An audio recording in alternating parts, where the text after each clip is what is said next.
नमस्ते दोस्तों, क्या आपको कहानी सुनना पसंद है? अगर हाँ, तो मैं आपको पंचतंत्र की कहानियाँ सुनाऊंगा। क्या आप सुनना पसंद करेंगे?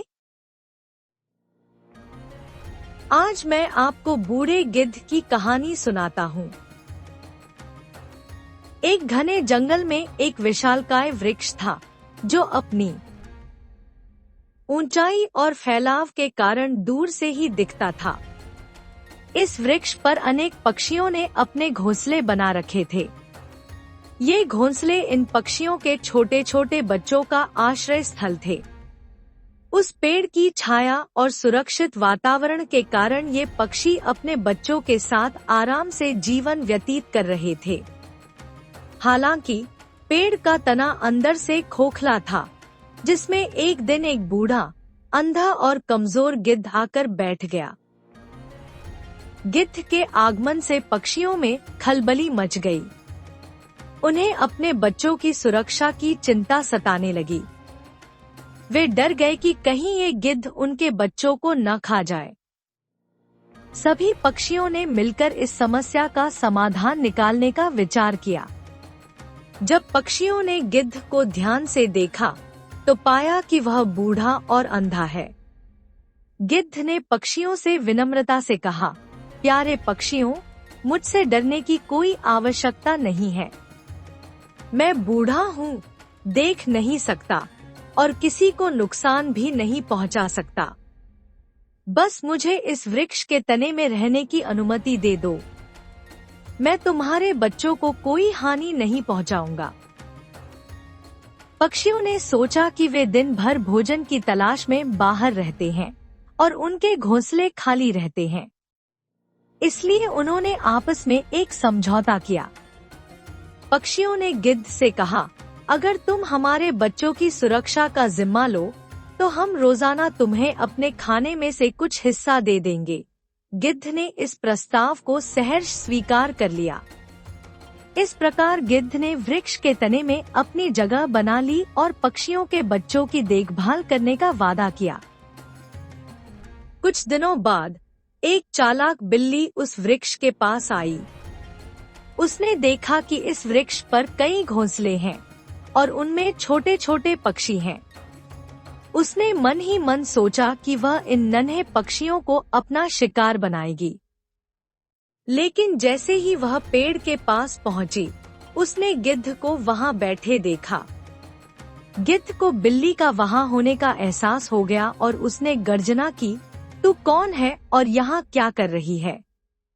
जल्दी से यहाँ से चली जा, नहीं तो मैं तुझे मार दूंगा। बिल्ली, जो बहुत चालाक थी, तुरंत एक योजना बनाती है। उसने गिद्ध से कहा, हे गिद्ध महाशय, कृपया मेरी बात सुने। मैं एक बिल्ली हूँ, परंतु मैं अब पहले जैसी मांसाहारी बिल्ली नहीं रही हूँ। मैंने हिंसा और मांस का त्याग कर दिया है। अब मैं शाकाहारी हो गई हूँ और ज्ञान की बातें सीखना चाहती हूँ। इसलिए मैं आपके पास रहने आई हूँ, ताकि आपसे कुछ नई और अच्छी बातें सीख सकूं। गिद्ध ने उस बिल्ली पर विश्वास किया और उसे पेड़ के तने में रहने की अनुमति दे दी। गिद्ध बूढ़ा और अंधा था, इसलिए उसे कुछ भी देखना सुनना संभव नहीं था। बिल्ली ने इस स्थिति का फायदा उठाया और धीरे धीरे पक्षियों के बच्चों को अपना शिकार बनाने लगी। वह हर रोज कुछ बच्चों को चुपके से पकड़ लेती और खा जाती। धीरे धीरे पक्षियों के घोंसलों से बच्चे गायब होने लगे, जिससे सभी पक्षी चिंतित हो गए। वे अपने बच्चों की तलाश में परेशान हो उठे और आपस में चर्चा करने लगे कि आखिर उनके बच्चों को कौन खा रहा है। बिल्ली को यह स्थिति समझ में आ गई और वह वहां से चुपचाप भाग निकली।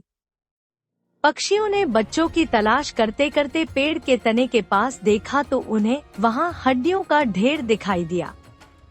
उन्होंने समझ लिया कि उनके बच्चों के साथ यह सब गिद्ध ने किया है। गुस्से में आकर सभी पक्षियों ने गिद्ध पर हमला कर दिया। गिद्ध बूढ़ा और अंधा था, वह खुद को बचा नहीं सका और पक्षियों के हमलों के कारण उसकी मृत्यु हो गई। इस कहानी से यह सीख मिलती है कि किसी पर बिना सोचे समझे विश्वास करना हानिकारक हो सकता है। बूढ़े गिद्ध ने अपने बुढ़ापे के दिन अच्छी व्यवस्था की थी, मगर उस क्रूर और चालाक बिल्ली की बातों में आकर उसने निर्दोष होते हुए भी अपनी जान गंवाई। कहानी से सीख के 5 बिंदु। 1. बिना परखे किसी पर भरोसा न करें। किसी के अच्छे शब्दों पर ही भरोसा करने के बजाय उसकी असलियत को परखना चाहिए। गिद्ध ने बिल्ली की बातों में आकर उस पर विश्वास कर लिया, जो उसकी सबसे बड़ी गलती थी। 2. चालाक और स्वार्थी लोगों से सावधान रहें। हमेशा ऐसे लोग होते हैं जो अपनी स्वार्थ सिद्धि के लिए दूसरों का इस्तेमाल करते हैं। बिल्ली ने अपनी भूख मिटाने के लिए गिद्ध का भरोसा जीत लिया, लेकिन बाद में उसने पक्षियों के बच्चों को खा लिया। 3. निर्णय में विवेक जरूरी है। हर परिस्थिति में सही निर्णय लेने के लिए विवेक से काम लेना चाहिए। गिद्ध ने अपनी कमजोरी के कारण सही गलत का विचार नहीं किया और बिल्ली को आसरा दे दिया। 4. प्रशंसा से अंधा न हो जाए। अक्सर प्रशंसा में लोग इतना खो जाते हैं कि सही और गलत का फर्क भूल जाते हैं। बिल्ली ने गिद्ध की झूठी तारीफ कर उसे धोखा दिया। 5. नतीजों की जिम्मेदारी खुद पर होती है। गिद्ध ने अपनी लापरवाही के कारण अंततः अपनी जान गंवाई। गलत निर्णय लेने का परिणाम खुद ही भुगतना पड़ता है। तो बताइए, आपको हमारी कहानी कैसी लगी? अगर अच्छी लगी हो तो हमारी चैनल को लाइक और सब्सक्राइब अवश्य करें। अपने मित्रों के साथ इसे जरूर शेयर करें ताकि वे भी कहानियों का आनंद ले सकें। आपने हमें अपना कीमती समय दिया, इसके लिए मैं आपका बहुत बहुत आभारी हूँ। अगली बार फिर मिलते हैं एक नई कहानी के साथ। तब तक जय हिंद, जय भारत।